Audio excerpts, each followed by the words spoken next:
ರಾಜ್ಯದ ಜನರೆಲ್ಲರೂ ಕೂಡ ಬಹಳ ಕಾತುರದಿಂದ ಇದೀಗ ಕಾಯ್ತಾ ಇರುವಂತದ್ದು ನಾಳೆಯಿಂದ ಆರಂಭವಾಗುವಂತಹ ಅಧಿವೇಶನದ ಕುರಿತಾಗಿ. ಚಳಿಗಾಲ ಅಧಿವೇಶನಕ್ಕೆ ಕುಂದಾನಗರಿ ಬೆಳಗಾವಿ ಇದೀಗ ಸಜ್ಜಾಗಿ ನಿಂತಿದೆ.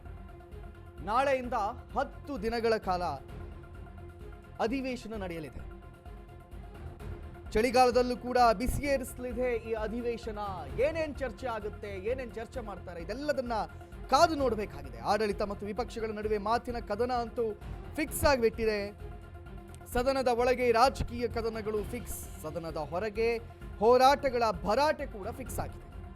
ಎರಡನ್ನು ಸೂಕ್ತವಾಗಿ ನಿಭಾಯಿಸಲು ಸಿದ್ದು ಸರ್ಕಾರ ರೆಡಿ ಆಗ್ತಾ ಇದೆ. ಕುಂದಾನಗರಿ ಶಿಫ್ಟ್ ಆಗಿದೆ ರಾಜ್ಯದ ಆಡಳಿತ.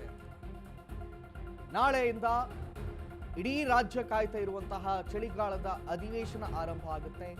ಒಂದು ಕಡೆಯಲ್ಲಿ ರೈತಾಪಿ ವರ್ಗ ಮತ್ತು ಅನೇಕರು ಪ್ರತಿಭಟನೆಗೆ ಸಜ್ಜಾಗಿ ನಿಂತಿದ್ದಾರೆ ಈಗ ಸೌಧದ ಎದುರಿಗೆ. ಇನ್ನೊಂದು ಕಡೆಯಲ್ಲಿ ಬಿಜೆಪಿ ಅವರು ಕೂಡ ಮತ್ತು JDS ವಿರೋಧ ಪಕ್ಷಗಳು ಆಡಳಿತ ಸರ್ಕಾರವನ್ನು ಹೆಣೆಯೋದಕ್ಕೆ ತಮ್ಮ ಯಾವ ಪ್ರಶ್ನೆಗಳನ್ನು ಕೇಳಬೇಕು, ಯಾವ ರೀತಿಯ ಪ್ರತಿಭಟನೆಗಳನ್ನು ಮಾಡಬೇಕು, ಏನೇನು ಮಾಡಬೇಕು, ಇದೆಲ್ಲ ಪ್ರೀ ಪ್ಲಾನಲ್ಲಿದ್ದಾರೆ. ಅದರ ಜೊತೆಯಲ್ಲೇ ಸಿದ್ದರಾಮಯ್ಯರವರ ಸರ್ಕಾರ ಕೂಡ ಇದೀಗ ಸಿದ್ಧತೆಯನ್ನು ಮಾಡ್ಕೊಳ್ತಾ ಇದೆ. ನಾವು ವಿಷುವಲ್ಗಳಲ್ಲಿ ತೋರಿಸ್ತಾ ಇದ್ದೀವಿ. ಬಹುಶಃ ಇವತ್ತೇ ಸಿದ್ದರಾಮಯ್ಯರವರು ತೆರಳುವಂತಹ ಸಾಧ್ಯತೆ ಇದೆ ಬೆಳಗಾವಿಗೆ. ಅದರ ಜೊತೆಯಲ್ಲೇ ಬೆಳಗಾವಿಯ ಸೌಧ ಯಾವ ರೀತಿ ಇದೆ ಅದೆಲ್ಲದನ್ನು ಕೂಡ ಇದೀಗ ಪರೀಕ್ಷೆಯನ್ನು ಮಾಡಲಾಗ್ತಾ ಇದೆ. ಕೋಟಿಗಟ್ಟಲೆ, ಸುಮಾರು 20-21 ಕೋಟಿ ಖರ್ಚಿನಲ್ಲಿ ಈ ಅಧಿವೇಶನ ನಡೀತಾ ಇರುವಂಥದ್ದು. ನಿನ್ನೆ ಅಷ್ಟೇ ನಾವು ತೋರಿಸಿದ್ವಿ ಯಾವ ರೀತಿಯಲ್ಲಿ 5 ಕೋಟಿ ಕೇವಲ ಇವರು ಪೀಠೋಪಕರಣಗಳಿಗೆ ದುಂದು ವೆಚ್ಚವನ್ನು ಮಾಡಿದ್ದಾರೆ ಅಂತ ಹೇಳಿ. ಅದರ ಜೊತೆಯಲ್ಲಿಯೇ ನಾಳೆಯಿಂದ ಅಧಿವೇಶನದಲ್ಲಿ ಏನೇನು ಚರ್ಚೆ ಆಗಬಹುದು, ಏನೇನು ಚರ್ಚೆ ಆಗುತ್ತೆ ಅದೆಲ್ಲದನ್ನು ನಾವು ಇದೀಗ ಕಾದು ನೋಡಬೇಕಾಗಿದೆ.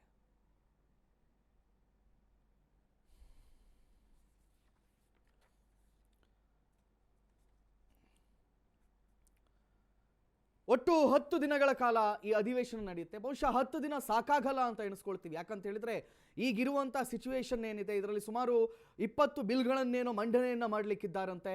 ಅದರ ಜೊತೆಯಲ್ಲಿಯೇ ಇವತ್ತು ಚರ್ಚೆಗಳು ಸಾಕಷ್ಟು ಚರ್ಚೆಗಳಾಗಲಿಕ್ಕಿದೆ. ನೋಡಿ, ನಾವು ನಿಮಗೆ ತೋರಿಸ್ತಾ ಇದ್ದೀವಲ್ಲ, ಇದೇ ಮಂಚಕ್ಕೆ ಅವ್ರು ನಿನ್ನೆ ಲಕ್ಷಗಟ್ಟಲೆ ಖರ್ಚು ಮಾಡಿದ್ದು.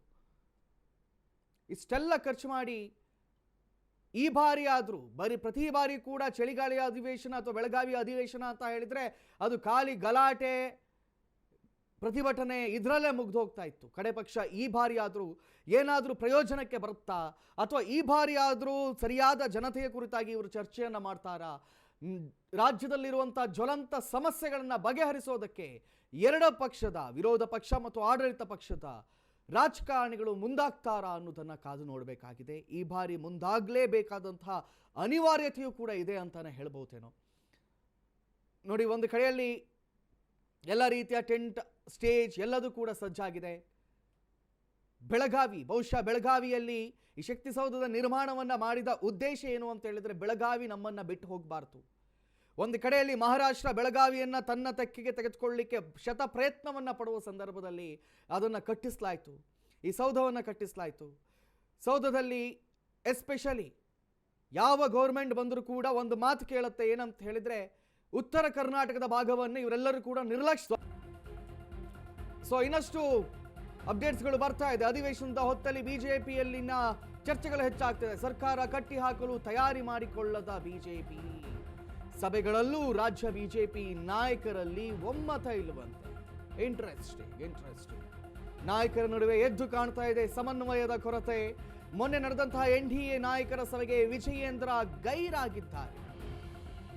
ನಿನ್ನೆ BYV ನೇತೃತ್ವದಲ್ಲಿ ಮೀಟಿಂಗ್ಗೆ ಅಶೋಕ್ ಗೈರಾಗಿದ್ದಾರೆ. ನಾಳೆ ನಡೆಯಬೇಕಿದ್ದ ಬಿಜೆಪಿ ಸಭೆ ದಿಢೀರ್ ಮುಂದೂಡಿಕೆಯನ್ನು ಮಾಡಲಾಗಿದೆ ಅಂತೆ. ನಾಳೆ ಬದಲು ನಾಡಿದ್ದು ಶಾಸಕಾಂಗ ಪಕ್ಷದ ಸಭೆಗೆ ನಿರ್ಧಾರವನ್ನು ಮಾಡಿತು. ಇದರ ನಡುವೆ ಬೃಹತ್ ರೈತ ಹೋರಾಟಕ್ಕೆ ವಿಜಯೇಂದ್ರ ಪ್ಲಾನ್ ಅನ್ನು ಮಾಡಿಕೊಂಡಿದ್ದಾರಂತೆ. ರೈತ ಹೋರಾಟ ವಿಜಯೇಂದ್ರ ಒನ್ ಮ್ಯಾನ್ ಶೋ ಆಗುತ್ತಾ ಅನ್ನುವಂತಹ ಪ್ರಶ್ನೆ. ನೋಡಿ, ನಾವು ಕೆಲವು ದಿನಗಳಿಂದ ಅಶ್ವವೇಗ ಚಾನಲ್ ಮೂಲಕ ನಾವು ಜನರ ಎದುರಿಗೆ ಬಿತ್ತರಿಸ್ತಾ ಇರುವಂತಹ ಸುದ್ದಿ ಅಥವಾ ಪ್ರಶ್ನೆ ಕೇಳ್ತಾ ಇರುವಂತ ಬಿಜೆಪಿಯಲ್ಲಿ ಪ್ರಶ್ನೆಯನ್ನ ಮಾಡದೇ ಇದ್ರೆ, ಧ್ವನಿ ಎತ್ತದೇ ಇದ್ರೆ ಇಡೀ ಅಧಿವೇಶನ ವೇಸ್ಟ್ ಆಗುತ್ತೆ. ಇವರೊಳಗಿನ ಬಣ ರಾಜಕೀಯವನ್ನ, ಇವರೊಳಗಿನ ಕಿತ್ತಾಟವನ್ನ, ಹಗ್ಗ ಜಗ್ಗಾಟವನ್ನ ಸ್ವಲ್ಪ ಬದಿಗಿಟ್ಟು ರಾಜ್ಯದ ಜ್ವಲಂತ ಸಮಸ್ಯೆಯ ಬಗ್ಗೆ ರಾಜ್ಯದಲ್ಲಿ ಇರುವಂತಹ ಅವಲೋಕಿಸಬೇಕು. ಆದರೆ ಅದು ಆಗೋ ಹಾಗೆ ಕಾಣ್ತಾ ಇಲ್ಲ. ಯಾಕಂತ ಹೇಳಿದ್ರೆ ನಿನ್ನೆ ಮೀಟಿಂಗಲ್ಲಿ ವಿಜೇಂದ್ರ ಗೈರಂತೆ, ಇವತ್ತು ಅಶೋಕ್ ಗೈರಂತೆ, ನಾಳೆಯ ಮೀಟಿಂಗನ್ನು ಮುಂದೂಡಲಾಗಿದೆ ಅಂತೆ. ಏನ್ರಿ ವಿರೋಧ ಪಕ್ಷವೇನ್ರಿ ಇದು? ಒಂದು ವಿರೋಧ ಪಕ್ಷದ ಜವಾಬ್ದಾರಿ ಎಷ್ಟರ ಮಟ್ಟಿಗಿರುತ್ತೆ ಅನ್ನೋದು ಗೊತ್ತಿದೆಯಾ?